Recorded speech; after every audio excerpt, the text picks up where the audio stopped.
주인공 유이치는 평범한 고등학교 2학년 학생입니다. 매일 아침 일찍 일어나 신문 배달 아르바이트를 하며 생활비를 벌고 있습니다. 다음 달 수학여행 경비를 마련하기 위해 오늘도 열심히 일합니다. 비용이 부담스럽지만 친구들과 함께 계획한 여행이라 꼭 가고 싶어 합니다. 학교에서 유이치의 가장 친한 친구들을 만납니다. 금발의 샤이브는 부유한 집안 출신으로 유이치에게 필요하다면 기꺼이 돈을 빌려줄 만큼 친절합니다. 하지만 친구 시오는 샤이브의 태도가 너무 거만하다며 그의 행동을 바로잡으라고 합니다. 다른 두 친구 유토리와 텐지는 시오에게 샤이브를 이해하고 넘어가라고 이야기합니다. 천재적인 두뇌와 흠잡을 데 없는 평판으로 유명한 텐지는 과거 왕따를 경험한 조용한 소녀 유토리와 함께 다섯 친구들은 서로 돈독한 사이며 유이치는 이런 시간이 영원히 지속되기를 바란다. 하지만 수학여행 경비로 마련해둔 200만 엔이 도난당했다는 선생님의 발표와 함께 좋지 않은 소식이 전해진다. 반의 단결을 깨뜨리지 말고 범인이 스스로 자백해주기를 시오는 간청한다. 하지만 범인이 스스로 나설 리 만무하다. 다음 날 시오와 샤이브가 학교에 나오지 않으면서 상황은 더욱 악화된다. 두 사람이 돈을 관리하는 책임자였기에 그들의 결석은 의심을 불러일으켰고 두 사람이 돈을 훔쳤을지도 모른다는 소문이 돌기 시작한다. 그날 저녁 유이치는 갑자기 시호로부터 학교에서 만나자는 편지를 받는다. 그는 서둘러 그곳으로 갔지만 유이치가 불렀다는 구실로 4명의 친구들도 모두 소환되었다는 것을 알게 됩니다. 함정에 빠졌다는 것을 깨달은 유이치는 뒤에서 전기 충격을 받으면서 상황을 처리할 시간조차 거의 없었습니다.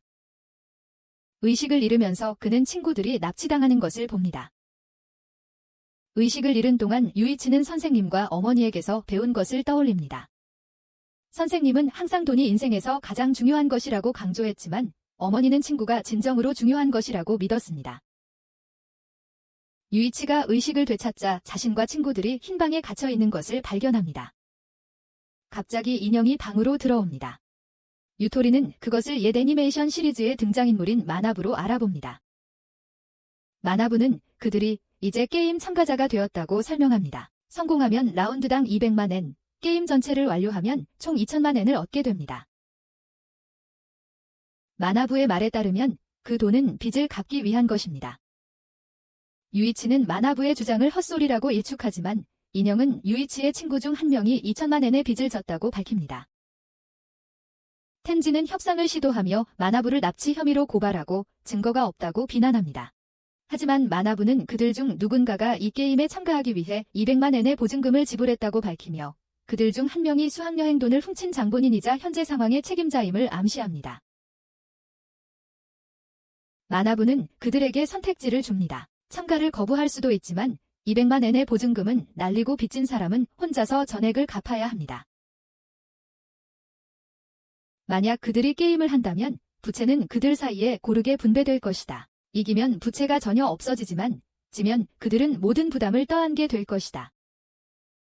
마나부는 그들에게 생각할 시간을 준다. 그 그룹은 잠시 배신자를 찾는 것에 집중하지 않기로 결정하고 대신 서로 도와야 할 친구로서의 의무를 믿으며 참가하기로 한다. 그러나 유이치는 금전과 우정 중 무엇이 더 중요한지에 대해 고민한다. 결국 그는 친구들을 우선시하기로 결심하고 모두가 게임에 참여하기로 동의한다. 첫 번째 게임은 테이블 위에 놓인 거대한 동전과 5개의 명패로 시작되며 각 명패에는 개인의 부채 금액이 적혀 있다. 모든 사람의 부채는 400만 엔으로 고르게 분배된다. 규칙은 다른 사람에게 자신의 부채 금액을 보여주는 것을 엄격히 금지합니다. 이 규칙을 위반하면 부채가 2배로 증가합니다. 게임의 규칙이 설명됩니다. 5명은 모두 동전 위에 손을 올리고 함께 움직여 일련의 질문에 답해야 합니다. 만약 모두가 의견을 일치시키면 동전은 자동으로 선택된 답으로 이동합니다.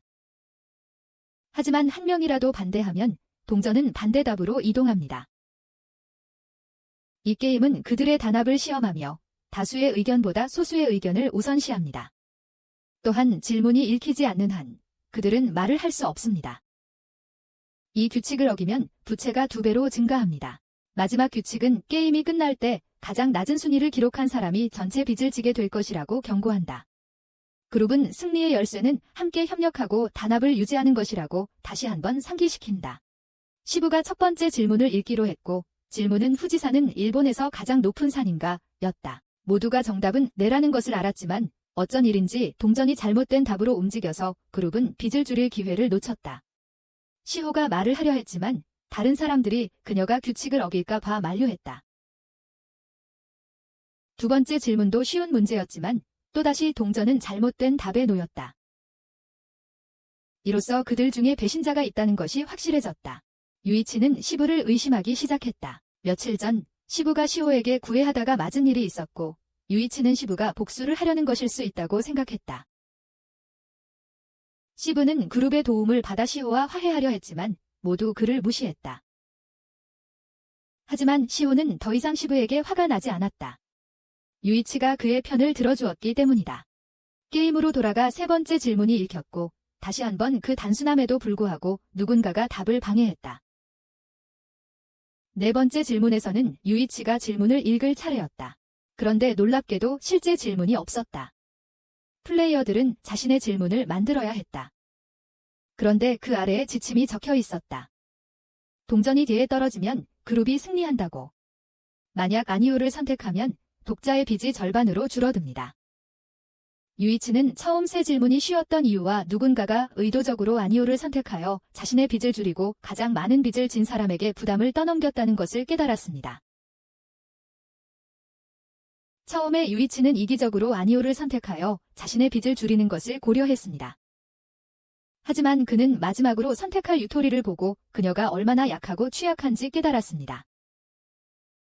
그녀가 모든 부담을 짊어질 수 없다는 것을 알고 유이치는 그룹이 앞으로 나아갈 수 있도록 정답을 선택하기로 했습니다. 하지만 그럼에도 불구하고 누군가는 여전히 아니오를 선택했습니다. 유이치는 그룹 안에 누군가가 의도적으로 유토리에게 빚을 떠넘기려 한다는 것을 깨달았습니다. 특히 마지막 질문에는 이전 네 질문과 같이 빚을 줄일 수 있는 조건이 없었기 때문에 더욱 걱정스러웠습니다. 유토리가 차례가 되자 진심 어린 질문을 던졌다. 우리 계속 친구로 지낼 수 있을까? 관찰자들은 이 질문이 먼저 나왔어야 했다고 적었다. 처음에는 답이 분명히 제스였을 테니까. 하지만 현재 상황과 그룹 내에 커지는 불신을 고려하면 이제 대다수의 답은 노일 가능성이 높았다. 유이치는 이것이 유토리에게 미칠 감정적 영향을 우려하여 규칙을 어기고 나서기로 했다. 이로써 자신의 빚은 2배가 되었지만 유토리가 혼자 짐을 지지 않도록 하기 위해 그랬다. 유이치는 그룹이 유토리에게 모든 빚을 떠넘기려 한다고 비난하며 진짜 규칙은 빚이 가장 적은 사람이 지는 것이라고 주장했다. 그룹은 그가 거짓말을 할지도 모른다고 의심했지만 아무도 나서서 다음 표적이 될 위험을 감수하려 하지 않았다. 유이치의 계산된 움직임은 모두가 찬성표를 던지도록 강요했고 그들은 다음 라운드를 통과했다. 이 성공에도 불구하고 모두는 자신들의 개인적인 빚이 겨우 40만엔 줄어든 것만을 확인했다. 유이치는 또한 자신의 빚이 그대로 남았다고 생각했다. 그는 메모를 사용해 빚을 반으로 줄였지만 규칙을 어기면서 다시 2배로 늘어났기 때문이다. 마나부는 그룹에게 두 번째 게임으로 넘어가자고 촉구했다. 그러나 유이치는 잠시 뒤에 남아 첫 번째 게임의 질문과 메모를 살펴보았고 메모들이 사라졌다는 것을 발견했다. 시호는 유이치를 찾아와 그룹 내에 배신자가 있을 가능성에 대해 논의했다. 유이치는 시호를 의심했다. 그녀는 규율이 엄격하고 체계적이어서 돈을 훔친 범인을 조사하기보다는 게임에 자발적으로 참여할 가능성이 낮다고 생각했다. 그러나 시호는 유이치의 재정적인 어려움을 지적하며 그가 배신자의 가능성을 제기했다. 시호는 유이치를 고발하지 않은 이유가 그를 불쌍히 여긴 것이 아니라 그를 깊이 아끼기 때문이라고 인정했다. 또한 첫 번째 질문을 틀린 후 실수로 소리가 나서 벌점을 받았고 그로 인해 그녀의 빚이 2배로 늘었다고 고백했다. 그녀는 유이치가 자신을 구하기 위해 규칙을 어겼다고 믿었다. 그 순간 그녀의 빚이 가장 많았기 때문이다. 그들의 대화는 텐지에게 들렸다. 주최 측은 유이치가 돈 문제에 있어 날카롭고 기지가 넘친다고 관찰했다. 그의 예리한 직감과 영리한 전략은 인상적이었지만 그것만으로 게임에서 이기기엔 부족할 것이라고 의심했다. 결국 그룹 중 누군가는 그들의 우정을 파괴하려고 적극적으로 움직이고 있었다. 그 후 그룹은 두 번째 게임으로 넘어갔다. 그들은 이번 라운드가 위에서 관객들에게 지켜질 것이라고 들었고, 게임은 참가자들이 친구들을 모욕해야 한다는 규칙이었습니다. 규칙이 혼란스러워 보였기 때문에 만화부가 설명했습니다. 각 참가자는 차례로 방에 들어가 친구 중 한 명에 대해 나쁜 말을 적은 후 그 종이를 상자에 넣는 방식이었습니다. 만화부는 그 후 모욕적인 말을 큰 소리로 읽고 관객들이 누가 가장 많이 보드에서 이동할지 투표했습니다. 결승선에 가장 먼저 도달한 사람은 모든 빚을 지고 넘어가며 나머지 4명은 탈락하게 됩니다. 하지만 모두가 빈 투표지를 제출하면 빠져나갈 방법이 있었습니다. 각 참가자는 한 칸만 앞으로 나아가게 되며 이로 인해 그들이 함께 결승선에 도달하고 3라운드로 진행할 수 있을 가능성이 있었습니다. 만화부는 그러나 배신자가 거의 확실히 무엇인가를 제출할 것이라고 경고하며 빈 투표 전략이 위험하다고 말했습니다. 2명의 관찰자는 이 그룹이 함께 협력할 수 있을지 의심하며 웃었습니다. 인간은 본래 이기적이라고 믿었고 그들은 그룹이 함께 얼마나 멀리 갈 수 있는지 궁금해했다. 첫 2라운드에서는 모두 빈 투표를 제출했고 그룹은 2칸을 전진했다. 그러나 보드의 각 칸은 그들의 총 부채를 더하는 조건이 붙어 있었다. 만화부는 새로운 규칙을 도입했다. 이 조건들로 인해 쌓인 모든 부채는 결승선에 가장 먼저 도달한 사람에게 전가된다. 세 번째 라운드부터 상황은 꼬이기 시작했다. 누군가가 시호를 겨냥한 모욕적인 발언을 제출했고 그 발언은 시호가 텐지와 이전에 사귀었음에도 유이치를 좋아한다는 내용을 드러냈다. 관찰자들에 따르면 연애 관계가 우정을 파괴하는 가장 효과적인 방법이었다. 결국 시호는 5칸을 앞으로 가게 되었고 다른 사람들은 한 칸만 갔다. 시베는 유이치가 자신을 장난치듯 대했다고 비난했으며 시호가 그를 좋아한다는 것을 잘 알고 있으면서도 그것을 비밀로 두었다고 말했다. 텐지는 시베가 질투하고 있다고 꾸짖으며 그가 시호의 전 남자친구임을 상기시켰다. 하지만 시호는 자신과 텐지의 관계가 두 사람의 아버지들에 의해 정해졌고 그녀는 텐지에게 연애 감정을 느끼지 않았다고 설명했다. 그녀의 주장만 듣고 보면 거짓말처럼 들렸지만 텐지는 실제로 그녀에게 감정을 가지고 있었고 시베가 시호에 대해 무례하게 말할 때 그의 분노가 더 커졌다. 논쟁은 격해졌고 시베와 텐지는 서로를 의심하며 누가 시호에 대한 모욕을 썼는지 서로를 비난했다. 텐지는 자신의 날카로운 두뇌를 사용해 시베에게 책임을 돌리며 사랑의 삼각관계에 대한 루머를 퍼뜨려 진실을 확인하려 했다고 주장했다.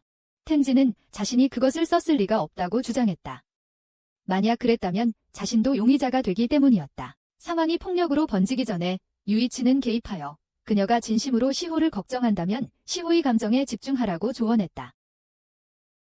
그동안 유토리는 질투심을 느끼며 세 남자가 모두 자신보다 시호에게 더 관심을 가진 것 같다고 한탄했다. 다음 라운드에서 상황은 더 어두운 방향으로 전개되었다. 3개의 모욕이 제출되었고 그중 가장 충격적인 것은 시호가 성형수술을 받았다는 사실이었다. 시호는 다시 한번 여러 칸을 앞으로 이동해야 했고 유이치와 시베는 각각 한 칸, 2칸만 이동했다. 모욕은 점점 심화되었고 친구들 사이에 틈이 생기기 시작했다. 다음 라운드에서 충격적인 폭로가 있었다. 유토리는 한때 설탕 아가씨로 일한 적이 있었다. 압도당한 유토리는 그녀의 고통스러운 과거가 다시 조명을 받자 무너졌다. 그녀는 즉시 자신만이 그녀의 비밀을 알고 있던 시호를 배신자라고 고백했다. 시베는 평소처럼 서투른 방식으로 유토리의 과거에 대해 무감각한 발언을 하여 상황을 더 악화시켰고 이에 텐지는 답답함을 참지 못하고 그를 얼굴에 주먹을 날렸다. 텐지는 유토리를 진정시킬 수 있는 사람은 유이치뿐이라고 알고 유이치에게 유토리를 위로해달라고 부탁했다. 몇 번의 라운드가 지나고 현재의 순위가 명확해졌다. 텐지는 그룹의 뒤쪽에 남아있었다.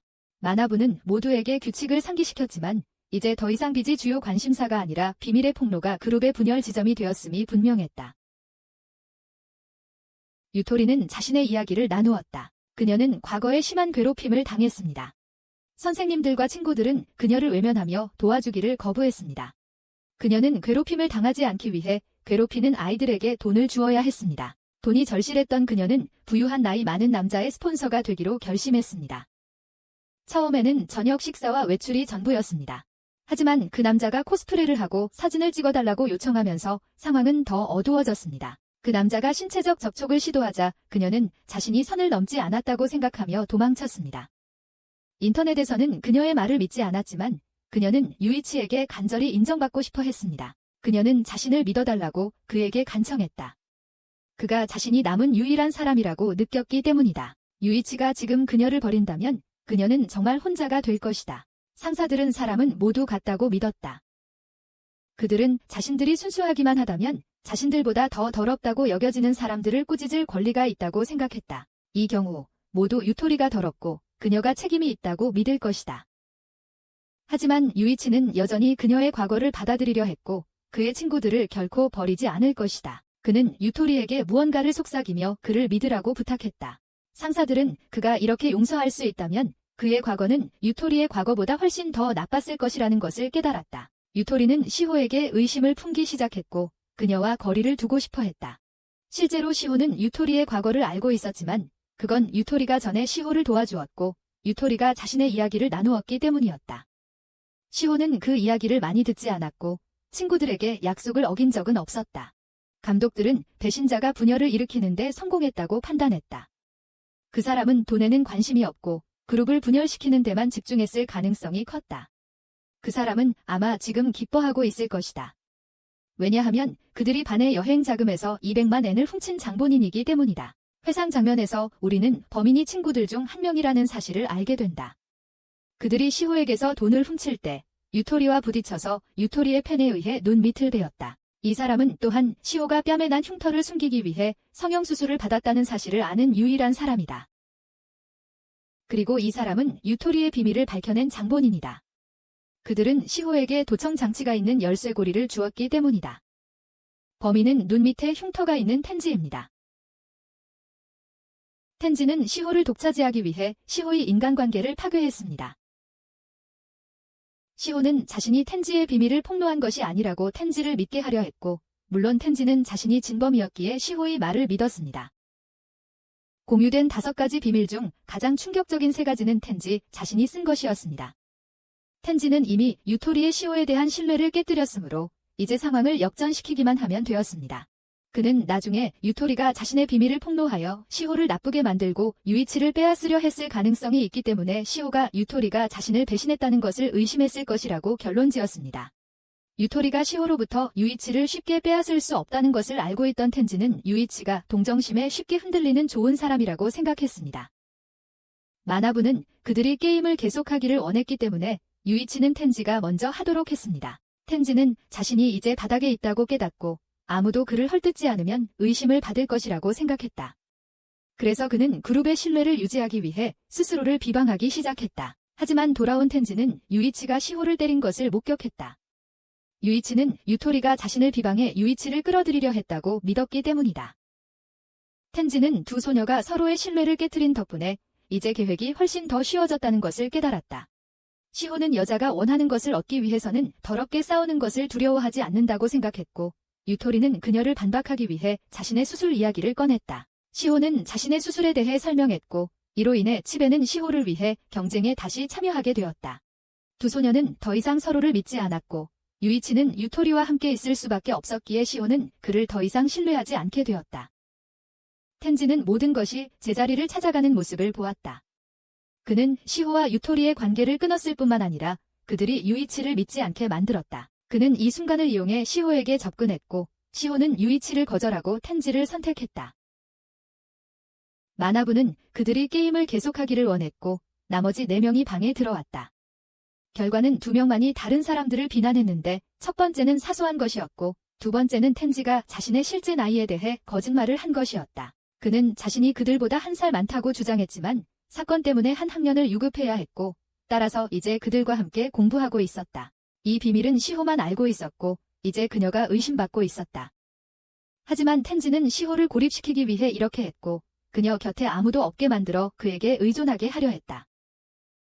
시호는 더 많은 걸음을 내딛어야 했지만 이번 라운드에서 그녀는 누군가의 비밀을 폭로할 사람을 선택할 수 있었고 청중은 그 사람을 용서해야 하는지 여부에 대해 투표했다. 아무도 용서하지 않으면 그녀는 10걸음 더 내딛어야 했다. 텐지는 걱정했다. 시호가 자신을 선택하면 주최 측에 의해 그들을 이 일에 끌어들인 사람으로 폭로될 것이기 때문이다. 그가 시호와 가장 가까운 사람이었기 때문에 시호는 텐지가 진심으로 자신을 도우려는지 시험하기 위해 그를 선택했을지도 모른다. 하지만 중요한 순간에 시베스는 시호의 신뢰를 회복하고자 자신이 책임을 지기로 했다. 게임은 시베스의 아버지가 부패한 정치인으로 여성 문제, 불륜, 횡령, 그리고 자신의 잘못을 돈으로 덮으려 했다는 여러 정치적 범죄에 연루되어 있음을 밝혀냈다. 감독은 이것이 분열을 일으킬 것이라고 믿었으며 아무 부모도 범죄자의 자녀와 사귀기를 원하지 않을 것이라고 생각했다. 텐지는 이를 기회로 보고 이를 이용하기로 결심했다. 시호는 계산적이지 않았으며 이는 전적으로 그녀의 잘못이었고 시베스가 그 책임을 져야 할 이유는 없었다. 텐지는 접근하여 시베스는 무죄로 볼 수 없다고 주장했다. 왜냐하면 게임에서 밝혀진 대로 그의 아버지가 많은 일들을 돈으로 덮으려고 했기 때문이다. 따라서 시베스는 과거에 범죄를 저질렀을 가능성이 높고 그의 아버지가 그를 보호했을 것이라고 말했다. 그는 그룹에서 완전히 고립되었고 관객의 99%가 그에게 반대표를 던져 시호 바로 뒤에 서서 9걸음을 옮겨야 했습니다. 이제 다음 라운드가 시작되었고 텐지는 바로 그 자리에서 모든 것을 끝내고 싶어 했습니다. 다음 라운드 후 유일한 부정적인 진술은 시베스가 누군가를 죽였다는 것이었습니다. 텐지는 이번 라운드에 아무것도 쓰지 않았기 때문에 놀랐습니다. 그는 상황을 충분히 혼란스럽게 만들었다고 생각했고 의심을 피하기 위해 그대로 두고 싶어 했습니다. 관찰한 후 그는 그것이 유이치가 쓴 것이라는 것을 깨달았습니다. 감독관은 유이치가 다시 한번 모든 것을 뒤흔들었으니 이제부터가 진짜 재미의 시작이라는 것을 알아챘습니다. 주의 깊게 살펴보면 모든 것을 이 지경까지 몰고 온 것은 유이치였습니다. 시베스는 자신이 누구도 죽인 적이 없다고 설명하려 했지만 그것은 분명 거짓말이었다. 텐지는 또한 확신했다. 시베스 같은 사람이 누군가를 죽일 용기가 있을 리 없으니 유이치가 분명 거짓말을 하고 있었다. 시베스는 마나부에게 규칙대로 거짓말을 한 사람을 처벌하라고 원했지만 이 조건은 자신이 무죄임을 증명할 수 있을 때만 충족될 수 있었다. 누구나 주장을 할 수 있지만 증거가 없다면 그것은 의미가 없었다. 시베스는 자신의 범죄 기록을 확인하고 싶어 했지만 설령 기록이 있더라도 그의 아버지가 아마 처리했을 것이기 때문에 남아있는 기록은 없을 가능성이 컸다. 마나부는 감독자들에게 결정을 맡겼고 시베스가 애원했음에도 불구하고 그는 어리석게도 만약 자신이 범죄를 저질렀다면 아버지가 모든 것을 해결했을 것이라고 말했다. 이 자책은 시베스를 5걸음 더 나아가게 했다. 유이치는 여전히 시베스를 믿는다며 자신의 조사를 시작했다. 그는 배신자가 게임 시작부터 지금까지 모든 비방을 썼다고 밝혔다. 유이치는 그룹 안에 누군가가 거짓말을 하고 있다고 지적하려 했지만 그 사람의 정체를 아직 밝히지 못해 텐지가 그가 블러핑하고 있다고 생각했다. 하지만 유이치는 이 게임은 사실 그렇게 어려운 게임이 아니라고 설명했다. 게임은 관객이 보고 있었기 때문에 빚이 계속 쌓여가는 칸이 있을 수 없었다. 만약 그런 칸이 있었다면 주최 측은 항상 이길 수밖에 없었을 것이다. 선수들이 끝에 도달하더라도 처음보다 더 많은 빚을 지게 되어 그럴 경우 관객이 더 이상 관심을 갖지 않게 된다. 게다가 이 게임은 독점과 비슷한 게임이었기 때문에 선수들이 빚을 갚을 수 있는 칸이 존재했다. 이전 라운드에서 그들의 빚이 줄어든 것이 그 증거였다. 따라서 모두가 함께 게임을 마친다면 빚과 빚을 갚는 것이 서로 상쇄될 것이다. 문제는 이 사실을 깨닫기에는 너무 늦었다는 것이었지만 유이치는 모든 것을 균형 맞출 방법을 생각해냈다. 그는 샤이브를 제외한 모든 사람들이 샤이브를 따라잡기 위해 자신을 비방해야 한다고 제안했다. 만약 누군가 규칙을 어기고 샤이브를 비방한다면 자기 비방 카드를 가지고 있지 않아서 드러날 것이다. 이렇게 하면 서로 상처를 주는 일을 멈출 수 있었다. 하지만 텐지는 동의하지 않았고 유이치에게 배신자가 누구인지 알고 있다면 밝혀내라고 주장했다. 그렇게 하면 배신자를 3라운드로 혼자 보낼 수 있었다. 텐지는 유이치가 너무 부드럽다고 생각하고 그에게 압박을 가하기 시작했다. 하지만 유이치는 그것을 마주할 준비가 되어 있었다. 결과가 발표되었을 때 비방에는 10표가 나왔다. 투표수에 제한이 없었기 때문에 유이치의 계획은 실패했다. 이 시점에서 텐지는 유이치에게 배신자의 정체를 밝히라고 강요했다. 유이치는 배신자에 관한 이야기를 만들어낸 것이라고 어쩔 수 없이 고백했다. 유이치에 대한 신뢰는 텐지가 예측한 대로 깨졌다. 이제 텐지는 시호가 자신에게 가장 중요한 것을 빼앗은 것에 대한 복수를 계속 진행하면 됐다.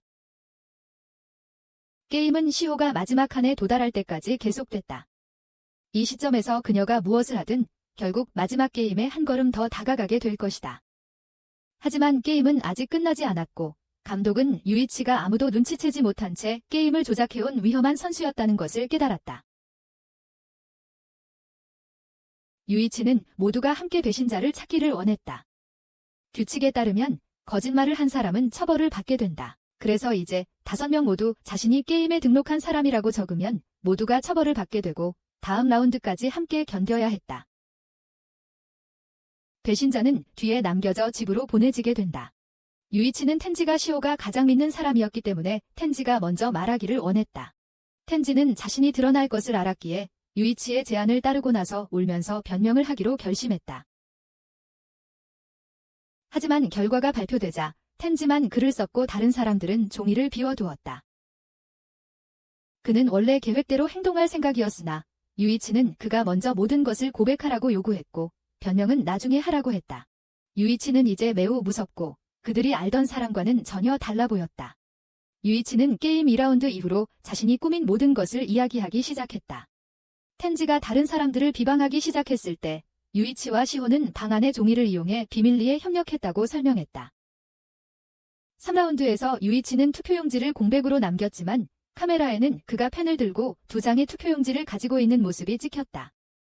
그 후 그는 시호의 어깨에 손을 얹었는데 이는 그가 시호에게 무언가를 건넸다는 것을 의미했다. 그는 시호의 신뢰를 얻기 위해 2사람만 아는 비밀을 적어달라고 부탁했다.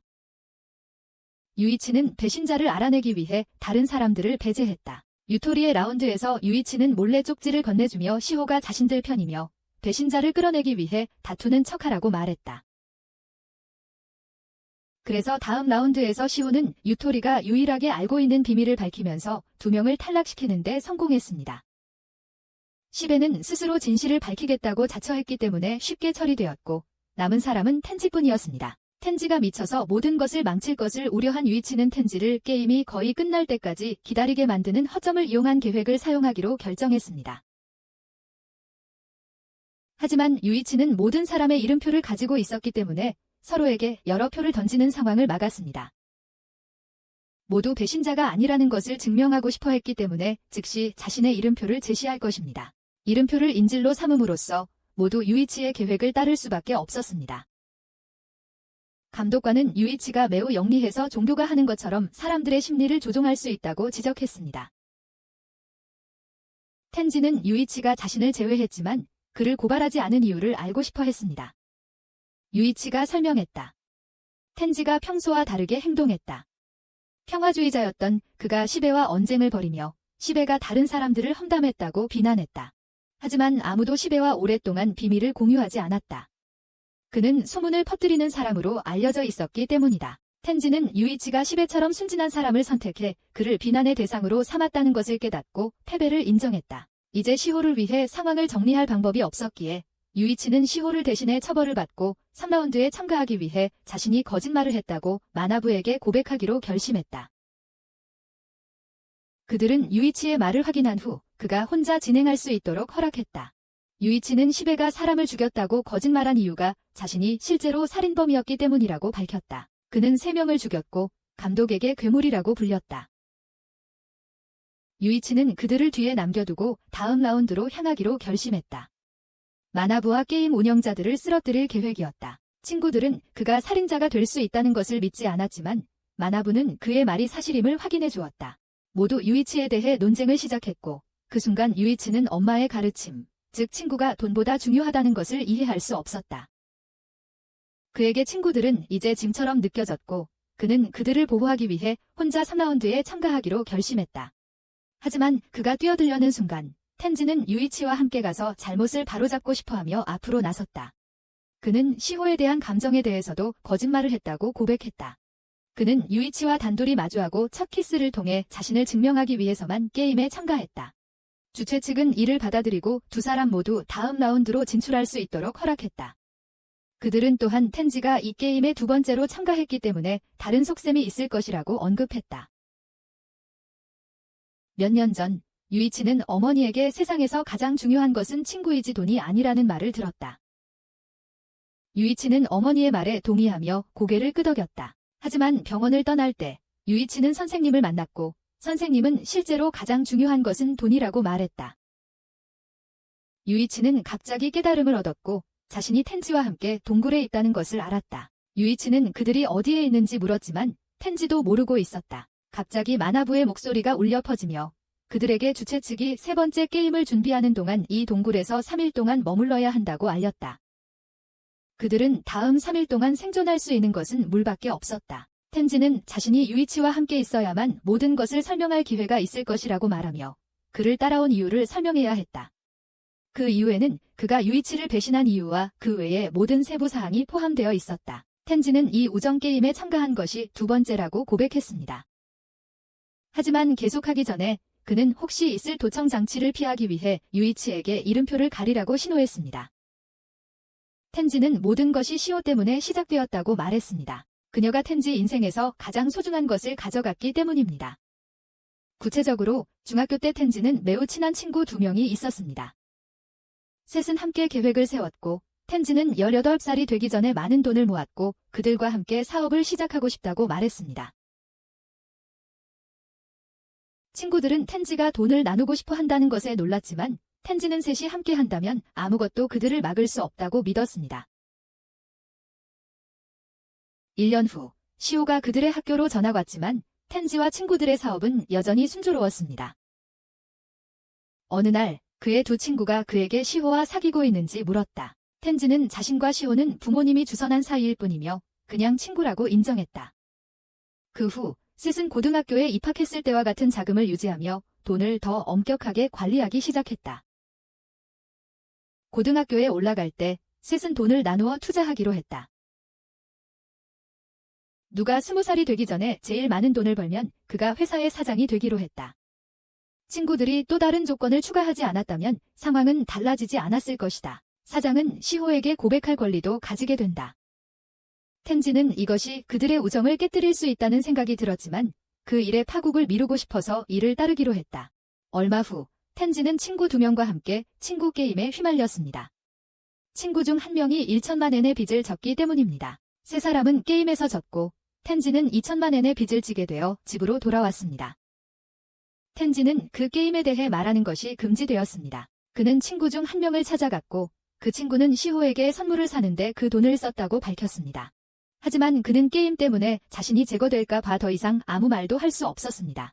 얼마 후 텐지의 친구들은 모두 이사를 갔고 시호는 텐지에게 더 많은 압력을 가하기 시작했습니다. 텐지는 누구에게 조언을 구해야 할지 몰라 가장 중요한 사람인 아버지에게 이야기하기로 결정했습니다. 아버지는 그의 이야기를 듣고 상황을 이해했고 그때부터 텐지를 위해 일을 처리하기로 결정했습니다. 하지만 바로 그날 텐지는 아버지가 돌아가셨다는 비보를 받았다. 경찰은 자살이라고 결론을 내렸지만 텐지는 아버지가 그런 일을 할 리가 없다고 확신했다. 집을 떠나기 전에 텐지의 아버지는 시호의 가족을 방문한다고 말했다. 텐지는 그가 겪고 있는 모든 일이 시호와 연결되어 있다고 의심했다. 그때부터 그는 시호에 대해 더 깊이 조사하기 시작했지만 아무것도 찾을 수 없었다. 더욱이 텐지는 익명의 편지를 받아 시호의 과거를 파헤치지 말라고 경고하며 그렇지 않으면 자신도 사라질 것이라고 했다. 이로 인해 텐지는 모두를 친구관계 게임에 끌어들여 시호의 진짜 모습을 드러내려 했다. 비록 유이치가 그의 계획을 망쳤지만 텐지는 최소한 시호가 실제로 배신자일 수 있다고 의심하기 시작했다. 텐지는 시호가 큰 비밀을 숨기고 있다는 것을 알았다. 현재 그들의 빚은 1080만 엔이었지만 유이치가 다른 사람들로부터 얻은 정보에 따르면 빚은 1880만 엔이어야 했다. 이는 누군가가 금액을 조작했음을 의미했다. 유이치는 텐지가 그 빚에 대한 정보를 어떻게 알았는지 몰랐지만 텐지는 마나부에게 물어보았다. 다시 마나부에게 물어본 후 마나부는 그것을 확인해 주었다. 그 후 두 사람은 그들이 미리 얻은 정보를 바탕으로 빚을 다시 계산했다. 그런 다음 텐지는 유이치에게 실제 빚의 액수를 공개했다. 그들은 또한 두 번째 게임 후 모든 사람들의 총빚을 다시 계산했지만 마나부가 제공한 정보와 비교해 여전히 400만 엔이 차이가 있었다. 시호의 빚은 유난히 많았으므로 그녀가 빚에 대해 거짓말을 했다는 것이 분명했다. 유이치는 시호가 정말로 거짓말을 했다면 그녀는 전문적인 거짓말쟁이일 것이라고 추측했다. 하지만 유이치는 완전히 확신할 수 없었다. 텐지가 거짓말을 했을 가능성도 있었기 때문이다. 마지막 게임 후 유이치는 그들의 그룹이 이제 더 이상 서로 아는 사람들만이 아니라는 것을 깨달았다. 심지어 텐지도 유이치가 한때 사람을 죽였다는 사실을 몰랐다. 그렇다면 왜 텐지는 여전히 그를 따르는 걸까? 텐지는 아버지를 위해 복수를 하고 이 게임을 파괴하려는 이유는 유이치만이 그것을 성공적으로 할 수 있다고 믿었기 때문이다. 유이치의 신뢰를 되찾기 위해 텐지는 기꺼이 자신의 명찰과 빚의 액수를 보여주었다. 그는 규칙을 어긴 대가로 즉시 빚이 2배가 되었다. 텐지는 진심으로 유이치를 따르고 싶었고 유이치에게 자신이 도구에 불과하다는 인식을 받아들이며 고개를 숙였다. 유이치는 그가 생각할 시간이 필요하다며 3일 정도 시간이 필요하다고 말했다. 이틀 반이 지난 후 유이치는 텐지에게 샤이베나 유토리와 어떤 관계가 있는지 물었다. 텐지는 그들을 외부인이라고 생각한다고 대답했지만 유이치는 결국 둘 다 텐지의 친구라고 상기시켰다. 유이치는 텐지가 이 문제에 그들을 끌어들인 것에 대해 샤이베와 유토리에게 사과하라고 말했다. 그리고 그들이 용서하지 않더라도 텐지는 사과해야 했다. 텐지가 여전히 죄책감과 후회를 느낀다면 사과해야 했다. 텐지는 사과하겠다고 약속했고 유이치는 텐지가 3번째 게임을 통과할 수 있도록 도와주겠다고 약속했다. 반나절 후 두 사람은 동굴에서 나와 숲으로 들어섰고 마나부를 만났습니다. 마나부는 다음 게임이 숨바꼭질이며 5인조 팀과 경쟁해야 한다고 알렸습니다. 텐지는 왜 다른 팀과 경쟁해야 하는지 이해하지 못했지만 마나부는 진정한 우정은 상대가 있을 때만 존재한다고 설명했습니다. 예를 들어 텐지에게 배신할 준비가 된 악당 친구가 있고 상대팀이 조화로운 5명이라면 질투심이 생기고 친구에 대한 신뢰가 사라질 것입니다. 이 게임에서는 이러한 정신 상태를 극복해야 합니다. 이러한 어려움을 극복하는 열쇠는 어떤 상황에서도 친구를 신뢰하는 것입니다. 마나부는 그 후 게임 규칙을 설명했습니다. 한 명이 숨고 나머지 팀원들은 그 사람을 찾습니다. 이전에 유이치의 팀에서 발생한 갈등 때문에 선수 수가 적은 팀은 불리한 상황에 처하게 되어 상대 팀은 그들의 조화 덕분에 유리한 입장에 있을 것이다. 마나부는 선수들이 팀을 바꿀 수 있는 규칙도 도입했다. 그 규칙은 선수가 상대 팀으로 전환할 수 있으며 그들의 남은 빚을 지는 팀으로 넘긴다는 내용이었다. 팀을 바꾼 선수는 더 이상 빚을 지지 않고 떠날 수 있었다. 유이치의 팀은 만약 팀을 바꾼다면 자동으로 패배하게 될 것이다. 그 후 마나부는 유이치에게 선택권을 주었다. 다른 팀에서 홀로 남은 한 사람이 있었고 유이치는 그 사람을 자신의 팀에 받아들일 선택을 할 수 있었다. 유이치가 그 사람이 여자냐고 물었을 때 마나부는 그렇다고 답했고 유이치는 그녀를 자신의 팀에 받아들였다. 텐지는 낯선 사람이 팀에 합류하는 것에 대해 걱정했지만 유이치는 2명만으로는 게임에서 이길 수 없다고 주장하며 그들은 받아들여야 한다고 말했다. 그 소녀 마리아는 유이치의 팀에 합류하게 되었다. 그녀는 게임 감시팀의 직원이었고 유이치가 시스템 전체를 파괴하겠다고 선언했기 때문에 그를 감시하기 위해 팀에 배치하려 했다. 감시자들은 유이치에게 어떤 계획이 있는지 보고 싶어 했다. 그 사이에 텐지는 자신이 숨을 자리를 맡기로 결정했다. 유이치가 바깥에 있어 상황을 감독하고 마리아가 편을 바꾸지 않도록 막기 위해서였다. 마나부는 두 팀에게 숨을 자리를 준비할 2시간을 주었다. 숨을 곳을 찾으면서 텐지는 게임의 규칙을 언급했다. 첫째, 다른 팀이 숨은 장소를 드러내도록 강제로 폭력을 사용하는 것은 금지되어 있다. 둘째, 숨는 사람은 한 곳에 머물러야 했고 게임이 끝날 때까지 움직일 수 없었습니다. 규칙을 어기면 즉시 패배하고 빚이 2배로 늘어났습니다. 허용된 것에 관해서는 서로 소통할 수 있도록 휴대폰이 제공되었고 숲 한가운데에는 식량을 위한 보급소도 있었습니다. 숨는 사람은 직접 보급품을 가지러 갈 수 없었기 때문에 찾는 사람들이 자주 숨는 사람에게 음식을 가져다 주어야 했습니다. 하지만 다음 규칙은 숨는 사람이 포기할 수 있다는 것이었습니다. 숨는 사람이 된다는 것은 동료들이 상대팀의 숨는 사람을 찾을 때까지 어디에도 갈 수 없는 완전한 고독을 받아들이는 것을 의미했습니다. 만약 숨는 사람이 더 이상 고독을 견딜 수 없다면 버튼이 주어졌습니다. 버튼을 누르면 숨는 사람이 항복하는 것이었고 그 결과 팀 전체가 자동으로 패배했습니다. 유이치는 텐지의 은신처를 찾았다. 예방 차원에서 유이치는 텐지의 은신처에서 멀리 마리아를 배치했다. 텐지는 그들이 게임에서 이길 확률에 대해 걱정했지만 유이치는 양쪽이 공정하게 게임을 한다면 분명히 질 것이라고 생각했다. 하지만 불공정하게 게임을 한다면 유이치는 그들이 이길 것이라고 확신했다. 유이치가 가장 걱정한 것은 텐지의 체력이었다. 텐지가 오래 버틸수록 유이치가 승리를 확정짓는 것이 쉬워질 것이다. 텐지는 자신의 인내력에 자신감을 보였고 유이치는 그를 실망시키지 않겠다고 약속했다. 시간이 다 되어 유이치는 떠났고 이틀 후에도 여전히 텐지의 상태를 확인하러 오지 않았다.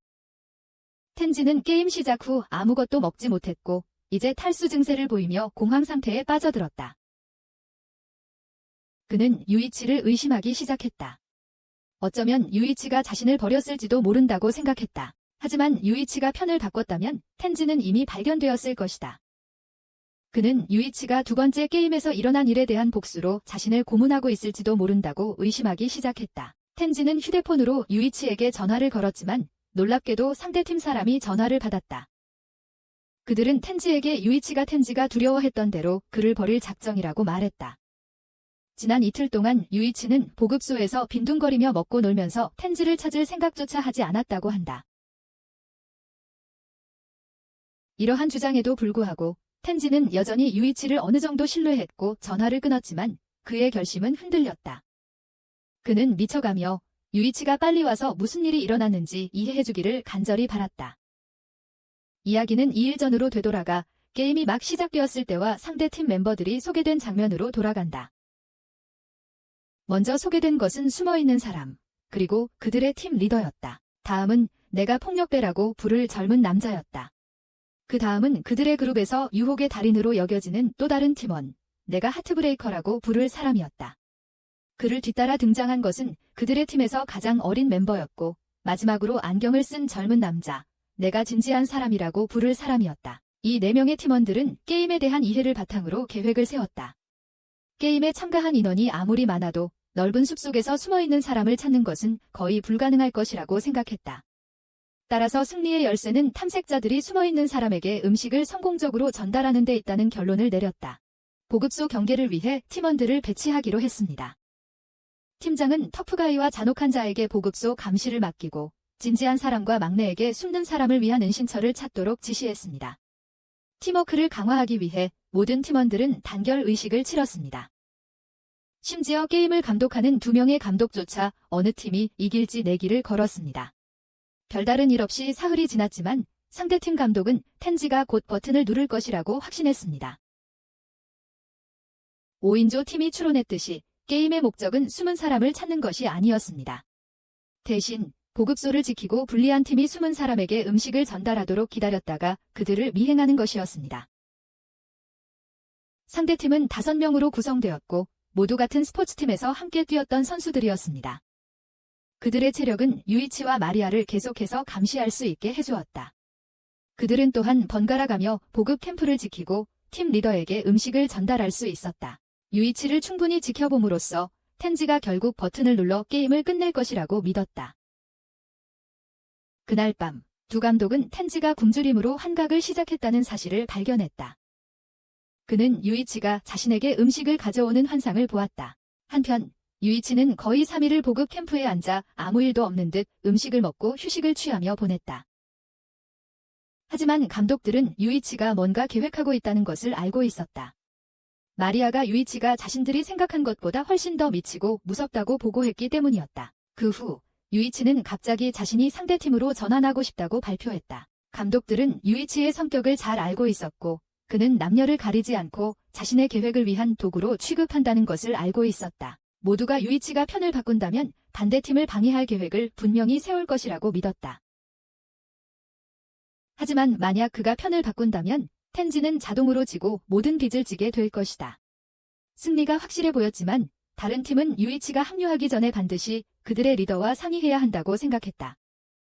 유이치는 그들이 간단한 결정을 내리지 못하고 모든 것을 리더에게 의존한다는 사실에 웃음을 터뜨렸다. 유이치에게 이 팀은 명령만 따를 줄 아는 사람들의 집합일 뿐이었다. 텀은 분노를 느끼며 유이치를 때리고 싶어 했지만 다른 사람들은 그를 말렸다. 폭력적인 행동이 규칙을 어기고 즉각적인 실격을 초래할 것이라는 것을 알았기에 텀은 진정했고 막내 팀원이 리더를 데리러 갔다. 금발 감독은 유이치를 팀에 영입하기만 하면 승리가 보장될 거라고 생각했습니다. 하지만 막내가 돌아오자 그는 느리고 꾸준하게 게임을 진행하고 싶어서 유이치의 합류 요청을 거절했습니다. 유이치가 정말로 편을 바꾸고 싶다면 마리아와 자리를 바꿔야 했습니다. 그들은 유이치가 팀장의 은신처를 알아내 마리아에게 알려줄까 봐 우려했습니다. 깡패는 유이치를 자극하며 그와 마리아에게 자신의 팀에 합류하라고 도전했습니다. 하지만 이틀 전 유이치는 이미 마리아에게 자신의 계획을 밝혔습니다. 그는 사흘째 되는 날 편을 바꾸는 척할 것이라고 말했습니다. 만약 성공하면 적의 은신처 정보를 수집하여 마리아에게 전달할 것이라고 했습니다. 만약 실패하면 다른 계획을 세울 것이라고 했습니다. 하지만 유이치가 확인하고 싶었던 것은 마리아가 자신의 전략을 신뢰할 의향이 있는지였다. 유이치는 마리아에게 정말로 흥분하게 만든 질문을 던졌고 그로 인해 마리아는 유이치가 자신이 상상한 것보다 훨씬 더 미쳤다는 것을 깨달았다. 결국 유이치는 마음을 바꾸어 편을 바꾸지 않기로 결정했다. 그의 계획이 드러난 때문이 아니라 다른 방법으로 이길 방법을 찾았기 때문이었다. 앞서 그는 공급 캠프에서 이틀을 보내며 아무것도 하지 않는 척할 것이라고 말했었다. 실제로 그는 적 팀을 도발하고 정보를 모으기 위해 그곳에 있던 것이다. 다음 날 아침, 막내와 진지한 씨가 음식을 전달하는 동안 깡패와 하트브레이커는 캠프를 지키기 위해 남아 있었다. 하트브레이커는 깡패와 잠시 이야기를 나눈 뒤 마리아를 감시하기 위해 떠나기로 했다. 유이치는 그 기회를 이용해 일어나서 깡패와 대화를 나누었다. 그는 터그의 팀워크를 칭찬하기 시작했다. 하지만 터그는 리더에게 부담이 된다고 생각했다. 그에게 부상을 입힌 적이 있었기 때문이다. 그래서 터그는 자신을 향상시키기 위해 끊임없이 훈련했다. 유이치는 그들의 팀을 이 게임에 끌어들인 빚의 책임자가 누구인지 무심하게 물었다. 하트브레이커는 마침 터그와 자리를 바꿔 그가 무언가를 밝히는 것을 막았다. 터그는 마리아를 감시하러 갔지만 그녀가 사라진 것을 알았다. 그는 마리아가 음식을 배달하러 갔다고 생각하고 당황하여 그녀를 찾으러 달려갔다. 대신 그는 근처에서 목욕하는 마리아를 우연히 발견했고 얼굴이 붉어지며 물러났다. 아직도 당황한 채 유이치의 위치로 돌아온 서그. 그때 유이치는 갑자기 마리아에게 이동 신호를 외쳤다. 두 사람은 갈라져 달아났고 서그와 하트브레이커는 서로 다른 방향으로 그들을 쫓았다. 하지만 네 사람은 결국 같은 길에서 만나 서로 쫓고 쫓기는 추격전을 벌였다. 절벽 끝 부근에서 유이치는 갑자기 마리아를 밀어 떨어뜨렸다. 마리아 자신을 포함해 모두가 충격에 빠졌다. 아무도 예상하지 못한 행동이었다.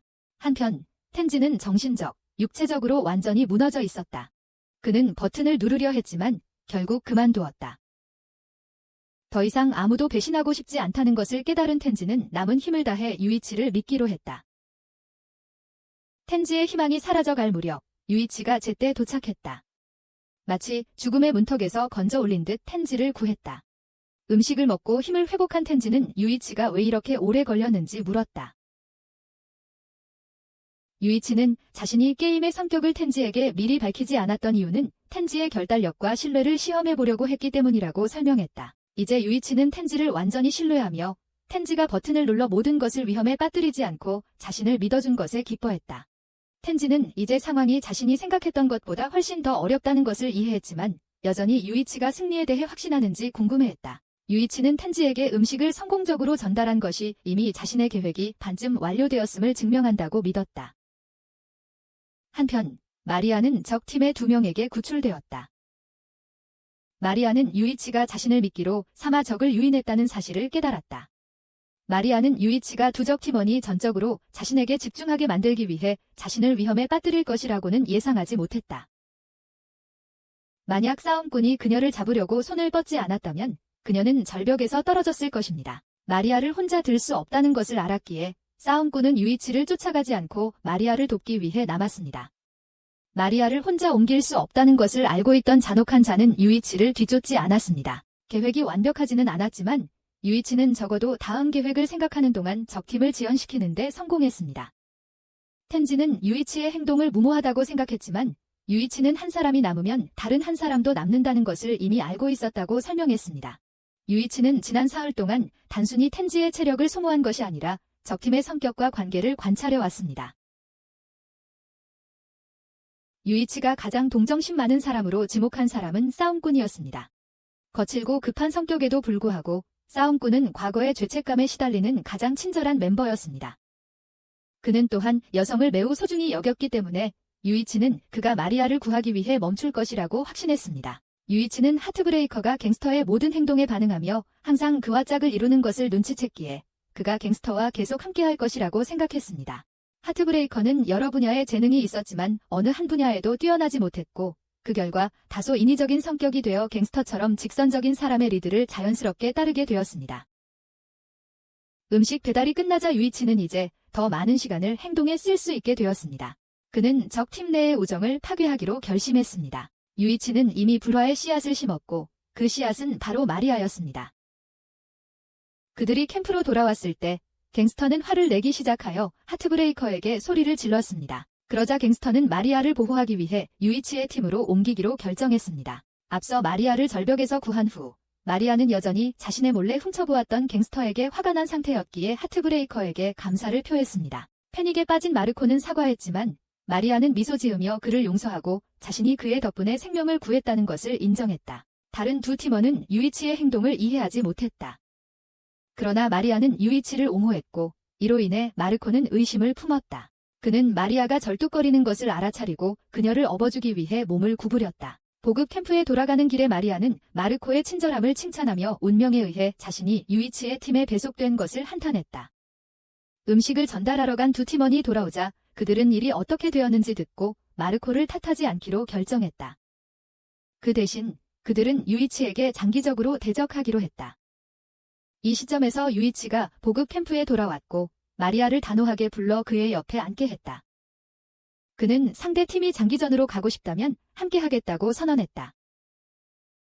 턱은 유이치가 방금 한 일을 이유로 마리아를 풀어주라고 요구했다. 그러나 유이치는 자신의 지배력을 내세우며 자신은 팀원들에게 무엇이든 할 수 있는 폭군임을 보여주었다.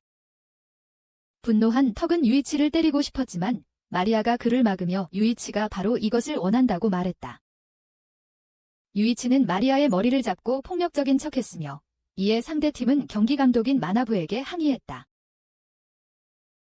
하지만 마나부는 규칙상 상대팀에 대한 폭력만 금지되어 있을 뿐 팀원에 대한 폭력은 금지되지 않았다고 설명했다. 좌절한 턱은 마리아를 보호하기 위해 유이치 팀으로 옮기기로 결심했다. 하트브레이커. 하지만 뭔가 이상하다고 느끼고 이게 유이치의 계략일 것이라고 의심했다. 유이치는 하트브레이커가 여자에 대해 어느 정도 경험이 있다고 인정했지만 턱은 여전히 마리아에 대한 학대가 진짜라고 믿었다. 하트브레이커와 덩크 사이에 긴장이 고조되었고 하트브레이커는 덩크가 여자에 대해 경험이 없다고 조롱했다. 이로 인해 두 사람 사이에 몸싸움이 벌어졌고 막내가 그들을 말리고 싸움을 중단시켰다. 막내는 팀장에게 결정을 요청하자고 제안했다. 그때 유이치는 덩크가 여자 하나 지키는 것도 제대로 하지 못하고 팀장의 결정을 의존하는 카워드, 겁쟁이라고 비웃었다. 자극을 받은 덩크는 자신이 직접 팀장과 이야기를 하기로 결심했다. 막내는 덩크와 함께 팀장을 만나 상황에 대해 논의하기 위해 동행했다. 유이치는 이미 이를 계획하고 있었다. 그는 팀장이 팀을 하나로 묶는 핵심 인물이라는 것을 이해하고 있었다. 리더가 없었다면 하트브레이커와 갱스터 사이의 불화가 훨씬 쉽게 터졌을 것이다. 유이치는 갱스터가 마리아를 설득해서 편을 바꿀 것이라고 예상했지만 마리아는 유이치에게 협박을 받았다고 주장할 것이다. 가장 쉬운 시나리오는 갱스터가 감정을 억제하지 못하고 유이치를 때려 규칙을 어기는 것이다. 그렇지 않다면 유이치는 점차 갱스터를 자신의 팀으로 끌어들일 것이다. 몇 시간 후 갱스터와 막내가 돌아왔고 갱스터는 이제 유이치의 팀으로 옮기기로 결정했다. 당연히 유이치는 리더가 마리아의 팀 이동을 허락하지 않았기 때문에 즉시 동의했다. 갱스터는 더 많은 빚을 질 의향이 있었지만 유이치와 협력할 의지는 없었다. 갱스터는 이제 자신에게 유이치를 주저없이 때릴 권리가 있다고 생각했다. 그러나 유이치는 그런 사람에게 괴롭힘을 당할 성격이 아니었다. 그는 빠르게 폭력을 사용할 수 없도록 폭력을 휘두를 수 없는 상태로 서그를 제압하고 묶었다. 그날 밤 유이치는 텐지에게 적 팀원의 한 명을 성공적으로 유인하여 자리를 바꿨다고 알렸다. 이제 남은 것은 서그를 강제로 팀 리더의 위치를 밝히게 만드는 것뿐이었다. 이 시점에서 서그는 마리아를 돕기 위해 나섰지만 이처럼 수치스러운 상황에 처하게 된 자신이 부끄러웠다. 마리아는 유이치가 그에게 정보를 얻기 위해 고문할 것이라는 걸 알고 걱정했다. 하지만 석은 마리아에게 자신이 고문을 당해도 괜찮다고, 유이치가 고문을 해도 팀 리더의 위치를 알지 못한다고 확신시켰다. 유이치는 충격을 받았다. 그는 막내와 함께 팀장을 만나러 갔다는 터그의 말을 추궁했다. 돌아오는 길에 막내는 유이치의 이상한 행동을 눈치채고 팀장에게 전화를 했다고만 주장했고, 그 후 터그와 함께 돌아왔다고 했다. 바로 그 순간 유이치는 진실을 깨달았다. 막내가 사실 팀장이자 그들의 팀의 배후였던 것이다. 유이치는 다행히 빨리 진실을 알게 되어 안도했다. 하지만 막내는 유이치에게 이미 늦었다고 말했다. 터그를 팀에 받아들인 순간 유이치는 시한폭탄을 끌어들인 것이나 다름없었다. 막내는 곧 이 싸움을 끝낼 것이라고 선언하며 왜 터그가 시한폭탄인지 유이치가 곧 이해하게 될 것이라고 말했다. 막내는 팀장에게 작별 인사를 하고 텐지 찾으러 떠났다. 이때 두 감독은 막내가 지루함에 약한 어린 시절 천재였다는 사실을 밝혔다.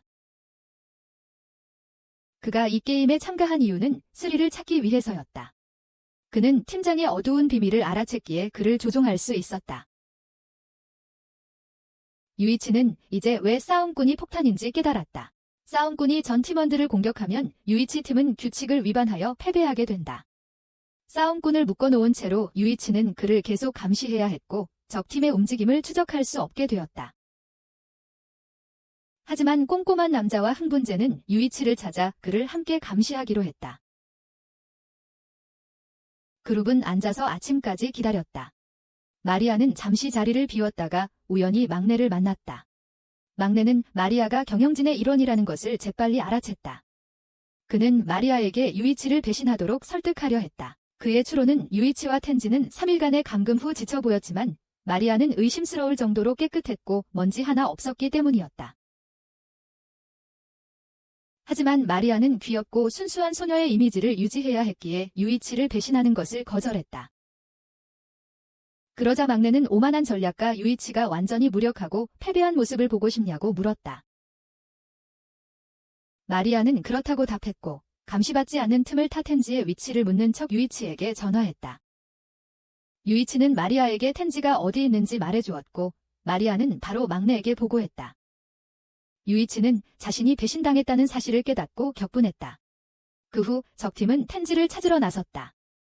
막내는 텐지에게 유이치와의 관계를 가능한 한 빨리 끊으라고 촉구했다. 하지만 텐지는 여전히 유이치를 신뢰하고 있었다. 잠시 후 막내는 텐지를 성공적으로 찾았다. 마나부는 게임이 끝났다고 선언하고 숲속에 있는 모든 사람들에게 보급 캠프에 모이라고 명령했다. 마나부는 유이치 팀이 숨바꼭질 게임의 승자라고 공식적으로 선언했다. 막내는 충격을 받고 이유를 이해할 수 없었다. 그는 먼저 천지를 찾았지만 그것이 승리의 유일한 방법은 아니었던 것이다. 그 이유는 팀장이 기권 버튼을 눌렀기 때문이었다. 경기가 끝나기 전에 유이치는 적 팀 전체를 유인하기 위해 격분한 척하며 그와 턱돌이만 남게 만들었다. 유이치는 그런 식으로 이기고 싶지 않았다고 인정했다.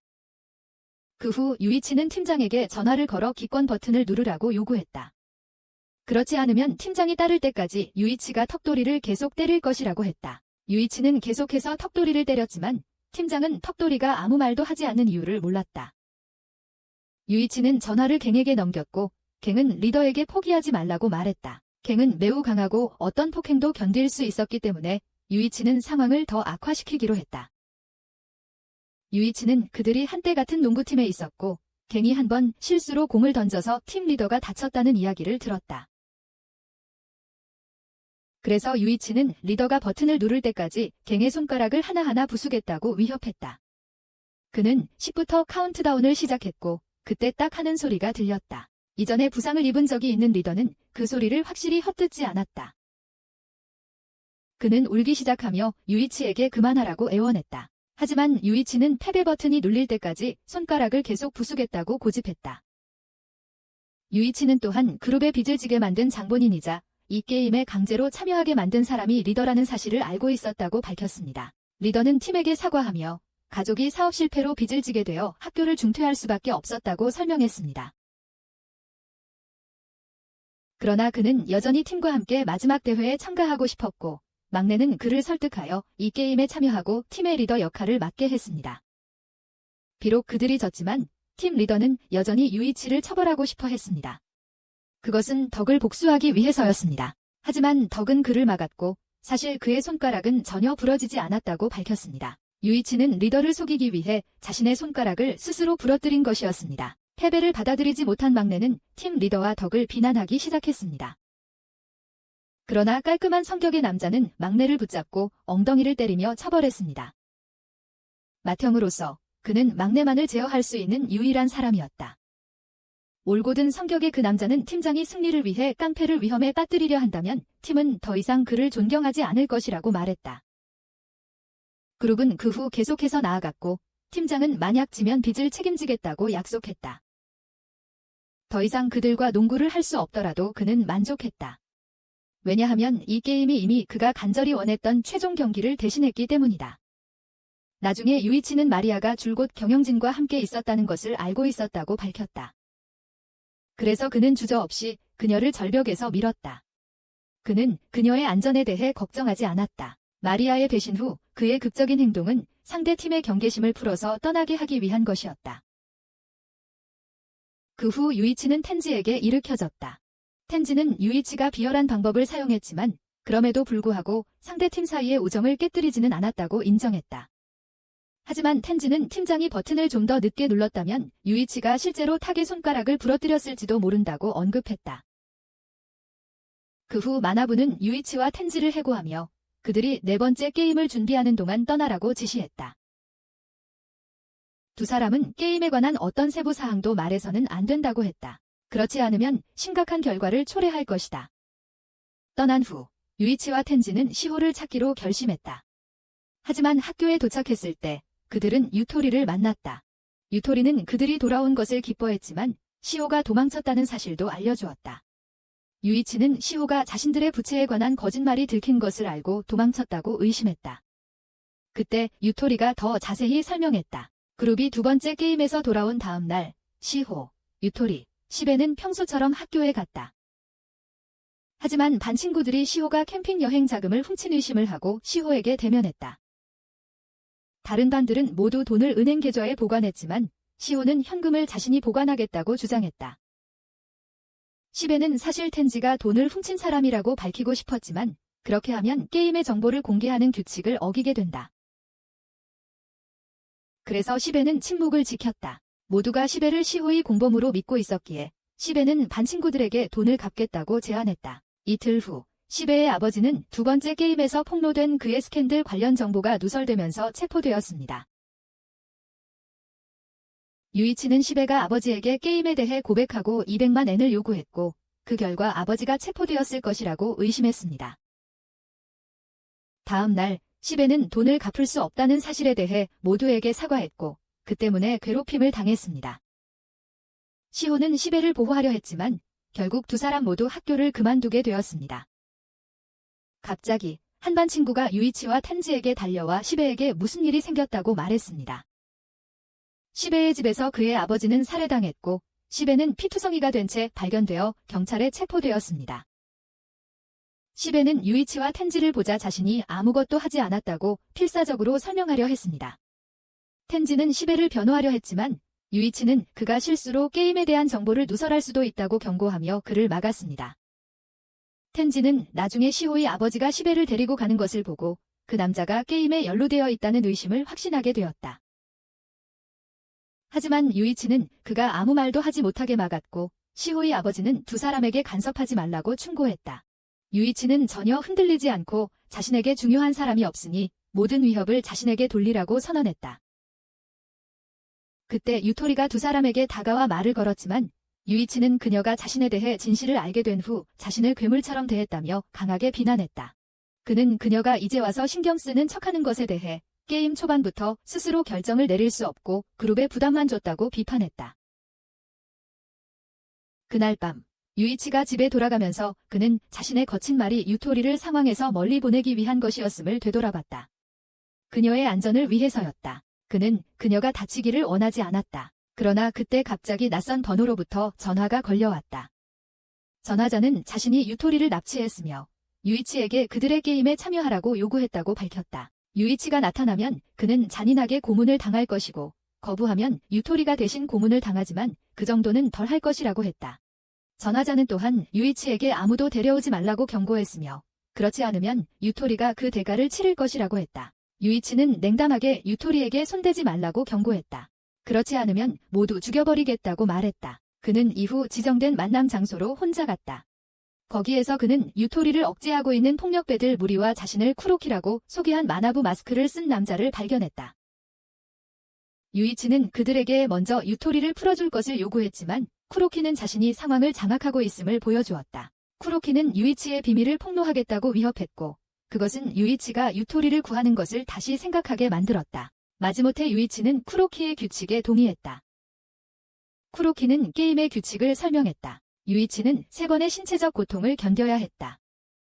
그러나 유토리는 그녀 대신 처벌을 받을 선택을 할 수 있었다. 유토리가 이를 받아들인다면 그녀의 처벌은 유이치보다 덜 심할 것이다.